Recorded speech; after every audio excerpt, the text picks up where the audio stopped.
Operaciones básicas. Ahora vamos a estar viendo el tema referido a transferencia de energía y puntualmente a generación y transmisión del calor.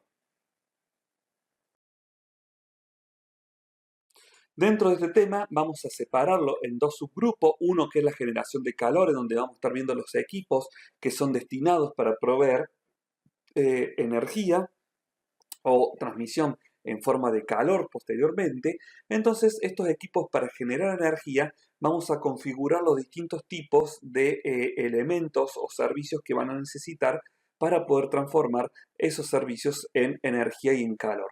Posteriormente vamos a ver los sistemas de cómo se transmite el calor para poder evaluar cuáles son los tipos de conducciones y los tipos de transmisión de calor.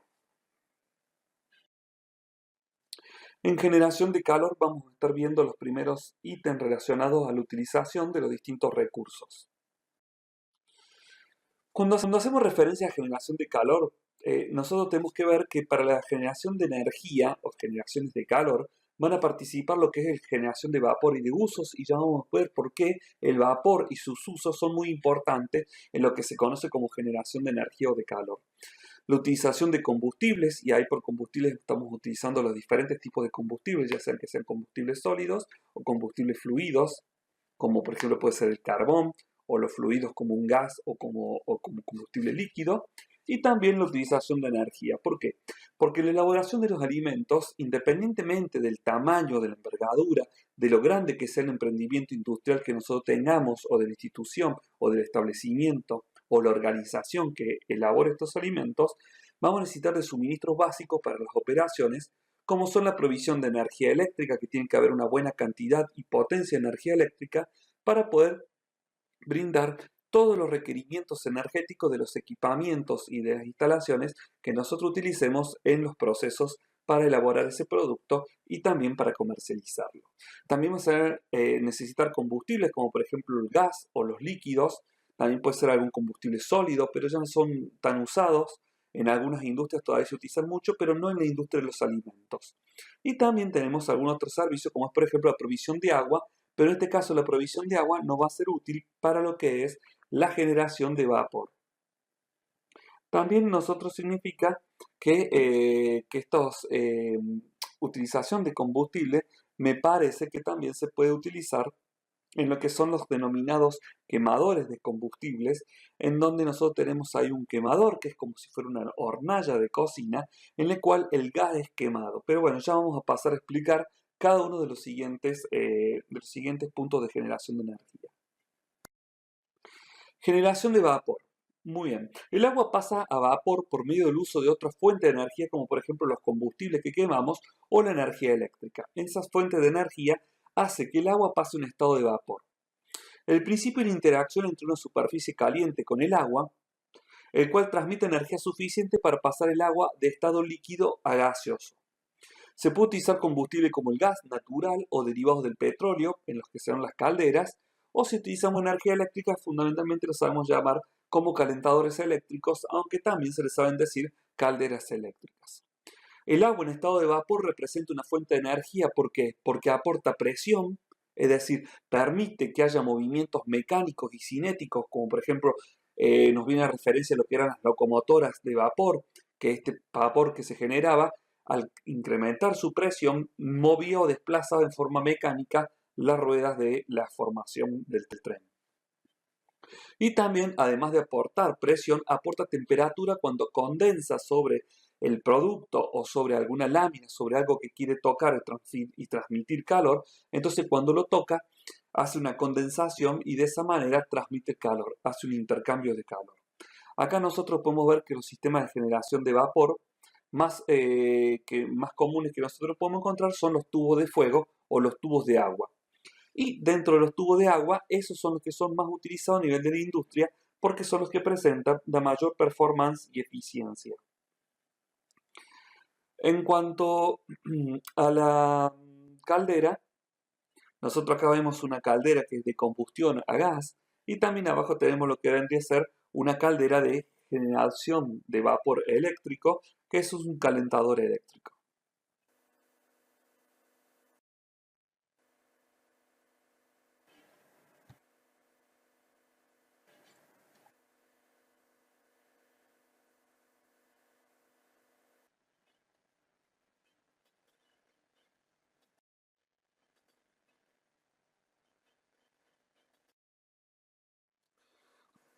lo que es una caldera de tubo de fuego, en donde esta caldera del tubo de fuego están representando entre el 5 al 10% de las calderas actuales. Son tubos de aire calientes insertos en una masa de agua, entonces se transmite ese calor y se genera vapor y la presión de este vapor es contenido dentro de la caldera. ¿Para qué? Para que cuando un dispositivo se abra la apertura de la conducción haya suficiente presión para que pueda ser transmitido y ocupar todo el espacio de la conducción por medio de este gas. Es menor eficiencia al no disponer de turbulencia de agua por poder intercambiar de manera más eficiente el calor entre el tubo y la masa de agua. Es decir, que la masa de agua se encuentra en un estado muy quieto, muy tranquilo, muy estacionario, por lo cual la eficiencia del intercambio de este calor es menor la transmisión. Si hubiera un flujo turbulento, ahí nosotros observaríamos un mayor intercambio y una mayor eficiencia. Acá vemos en la imagen de la izquierda donde tenemos un, un quemador de combustión, entonces está quemando y haciendo una llama, que eso se transforma en un gas caliente que va por una serie de tubos en contacto con el agua y sale por una chimenea.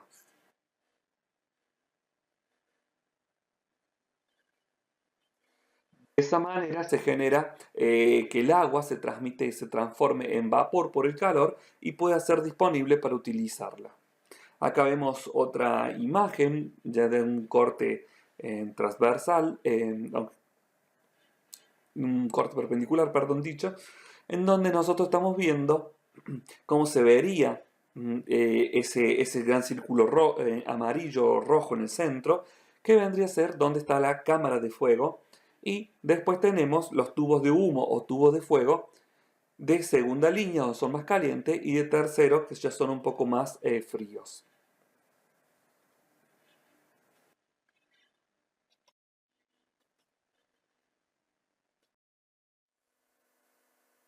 Generación de vapor de una caldera de tubo de fuego, una imagen más ampliada, en donde vemos el tubo de fuego principal, donde la cámara de llama. ¿M? Entonces, en esa cámara de llama se van generando vapores que se van transmitiendo, esos humos que se van generando, esos calores, ese calor seco, ese aire seco de combustión, va pasando por las diferentes cámaras o tubos, y eso está en contacto con el agua que termina generando vapor. Y ese vapor se termina transmitiendo, saliendo o puede ser acumulado dependiendo de la presión. Si nosotros fijamos una temperatura y una determinada presión, ese quemador se va a apagar una vez que se alcance determinada temperatura y determinada presión.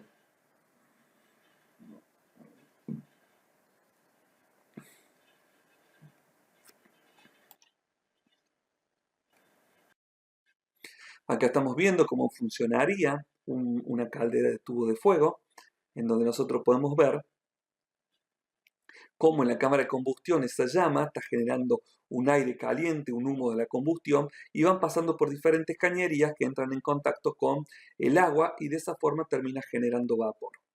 En la imagen de la derecha vemos ahí cómo está hirviendo gracias a esa cámara y cómo el vapor se va acumulando en la parte superior, donde puede ser tomado ese vapor, ser almacenado en la caldera o fuera de la caldera. Acá tenemos de nuevo también una imagen de una caldera de tubo de fuego, donde está explicado de una manera más completa todos los componentes que forman parte de este sistema, en donde nosotros vamos viendo en la imagen principal la alimentación de combustión, digamos, de los calores de combustión que se realiza por el costado. Entonces se va generando un centro de combustor donde se genera la llama y las principales producción. Eso va a calentar con la fila superior de tubos a la línea de agua y de esa manera se va a generar los vapores. Acá nosotros vemos que este vapor tiene válvulas de parada, válvulas antirretorno, si nosotros la podemos transmitir a través de una conducción y que no regrese. También observamos que hay una válvula de seguridad, que es una válvula seguramente para presión, para que no reviente la caldera cuando se acumula una presión en exceso. Entonces puede migrar por ahí la cantidad de vapor que excede la presión de trabajo máximo de la caldera. Acá tenemos en la generación de vapor una caldera de tubo de agua. son más seguras por tener menos volumen de agua almacenado, o sea, no es que acá tenés un depósito de agua con unos caños de aire caliente por dentro, sino que tenés un depósito grande de calor, que es la caldera por sí, es donde están los quemadores, y están transmitiendo por dentro de esta caldera los tubos con agua. Entonces vos tenés menos cantidad de agua porque el agua está en tubería y no es como un tanque. Entonces, en caso de elevar demasiado la presión, es menor la cantidad de vapor que se va a generar y los riesgos que se van a presentar. Son más eficientes que las calderas, estas calderas de vapor, calderas de tubo de agua, son más eficientes porque se calienta muy rápido y a su vez en la tubería, en las cañerías, en la conducción, se generan flujos turbulentos, los cuales permiten un mayor intercambio de calor entre las llamas que se están generando de la combustión, de la cámara de combustión, y los tubos de agua. Acá en la imagen de la izquierda vemos un dibujo cortado de cómo se vería una caldera de tubo de agua, en donde se puede ver un depósito de agua arriba con vapor y cómo va ingresando el agua fría por conducción y va saliendo después de la cámara de combustión el agua caliente representado por líneas rojas. Este es un modelo de cómo se vería un equipo industrial de estas características instalado en una empresa. Acá tenemos también diferentes imágenes de calderas de tubo de agua, en donde la forma puede cambiar de una forma más cuadrada a una forma más cilíndrica, pero de esta manera ellos aseguran una producción de energía y de movimiento en base a vapor bastante considerable. Acá tenemos distintos tipos de calderas de tubo de agua, donde vemos el combustible que utiliza y también de 10.000 a 500.000 litros por hora de combustible, o sea, es bastante grande estas calderas. La presión de diseño es para gas natural, para combustibles, la aplicación, perdón, la capacidad de vapor es de 10.000 a 500.000 litros por hora, el combustible es gas natural o aceites también que pueden utilizar o combustibles líquidos. La presión de diseño, la estilo D soporta hasta 1500 PSI, la mayoría de estos estilos, y generan temperaturas de 1050 grados Fahrenheit o vapor saturado en la última de las opciones. Acá vemos con mayor lujo de detalle la caldera de tubo de agua, en donde vemos los serpentines de calentamiento, válvula de entrada al serpentín de calentamiento, y por debajo vemos la boquilla del quemador, en el cual genera caliente dentro de esa cámara donde se generan las condiciones de calor. Hay una trampa de vapor y hay una válvula de descarga de vapor que es lo que nos lleva a donde nosotros necesitamos estar utilizando estos vapores.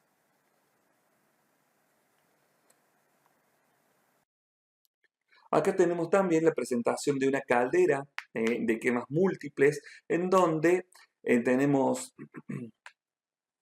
que podemos estar utilizando carbón, caliza o materiales vegetales, residuos orgánicos que se encuentran en la industria de alimentos u otra industria, por ejemplo, virutas de madera, restos vegetales para generar vapor, y a su vez muchos de estos dispositivos permiten la generación de vapor que cuando es utilizado en la conducción pasa a través de generadores de energía eléctricas, o sea, de bobinas que terminan generando movimiento y electricidad. Entonces, estos tipos de equipos pueden generar tanto vapor como energía eléctrica en el mismo proceso.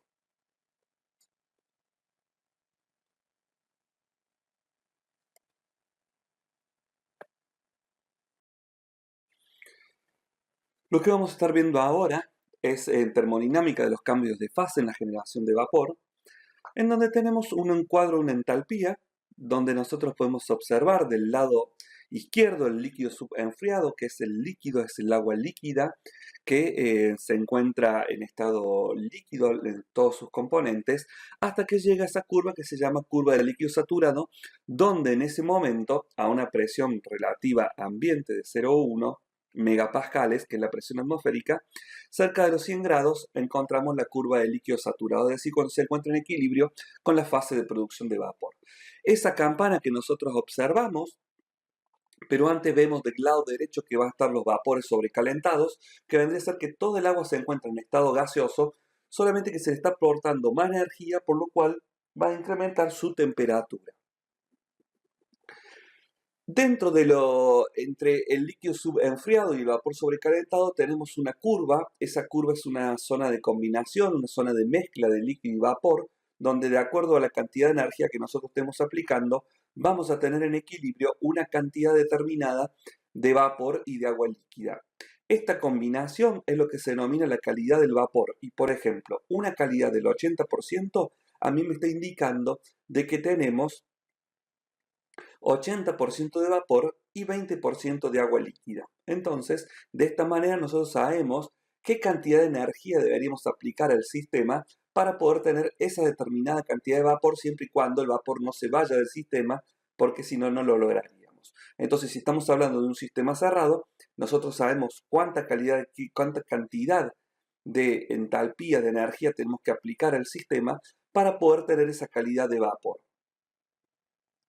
Como vemos la curva de 100, que vendría a ser el punto número A, ahí en el 100 es cuando comienza a estar el líquido saturado, que es la curva del líquido saturado. Digamos que el punto A se encuentra en el 98, entonces está muy próximo, y el punto B ya comenzó la producción de vapor.